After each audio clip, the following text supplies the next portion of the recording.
ఈ పెళ్లికో కానుక అడుగుతానని చెప్పాను. అది ఇప్పుడు అడుగుతున్నాను. అడగవయ్యా, ఏం కావాలి అడుగు.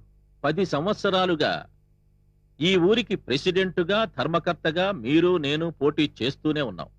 ప్రతిసారి మీరే గెలుస్తున్నారు. కానీ ఈసారి ఎన్నికల్లో మీరు పోటీ చెయ్యకూడదు. నేనే నేనే నేనే ఏకగ్రీవంగా ఎన్నికవ్వాలి. ఇది నేను కోరుకునే కానుక. సత్యమూర్తి,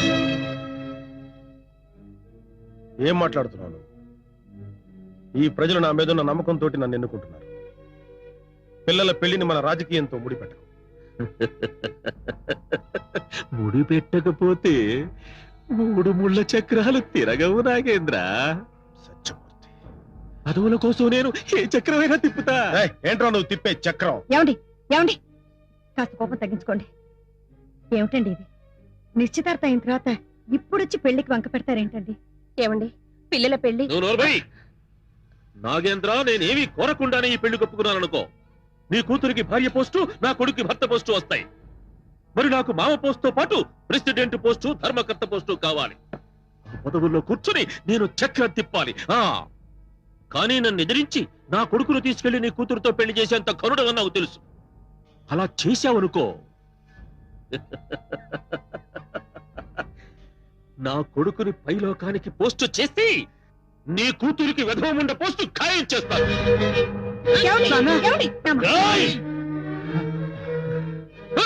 వదలండి వదలండి. సత్యమూర్తి గారు, మాటలు మాటలు జాగ్రత్తగా రానివ్వండి. మా గురించి ఏమైనా మాట్లాడావో? ఏమిటండి మీరు? సత్యమూర్తి, అన్న మాట మీద నిలబడి మర్యాదగా ఈ పెళ్లికి ఒప్పుకో. కానుకల కండిషన్కి నువ్వు ఒప్పుకో. నేను ఒప్పుకుంటేనో నువ్వు కోరుకుంటేనే వచ్చేవి కాదురా పదవులు. పదం అంటే 3 అక్షరాల పదం కాదు, స్వార్థానికి వ్యతిరేక పదం. పదవిని నువ్వు కోరుకోవడం కాదు, ప్రజలే నిన్ను కోరుకోవాలి. అవన్నీ నాకు అనవసరం. నన్ను ప్రెసిడెంట్ని, ధర్మకర్తను చేసి ఈ పెళ్లి జరిపించి నీ కూతుర్ని సుమంగళిగా చూసుకుంటావో, కాదని కలకాలం విధవరాలుగా చూసుకుంటావో నువ్వే తెలుసుకో. సత్యమూర్తి, నాగేంద్ర, నా గుమ్మంలోకి అడుగు పెట్టాలంటే తల దించుకోవాలి. నువ్విప్పుడు తల దించుకున్నావంటే నా ఒప్పందానికి ఒప్పుకున్నట్టే. తల దించుకునే అవసరం ఏమొస్తే తల తెగ్గొసుకునే వంశం రానాది.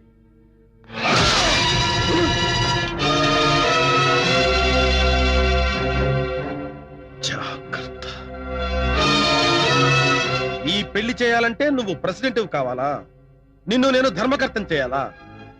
దానం చేస్తే అది ధర్మం అవుతుందేమో గాని ధర్మాన్ని ఎవడు దానం చెయ్యడ్రా.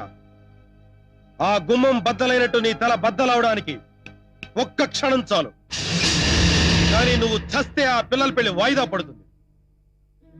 అందుకే నీ నేరాలు కుతంత్రాలు ఎండగట్టి పంచాయతీలో నిన్ను నిలబెట్టి అమ్మోరి అరుగు దగ్గరే పందిరేసి 10 మంది చూస్తుండగా నీ కొడుక్కి నా కూతురునిచ్చి పెళ్లి చేసి నీ చేతి అక్షంతలు వేయించకపోతే నా పేరు నాగేంద్రే కాదు.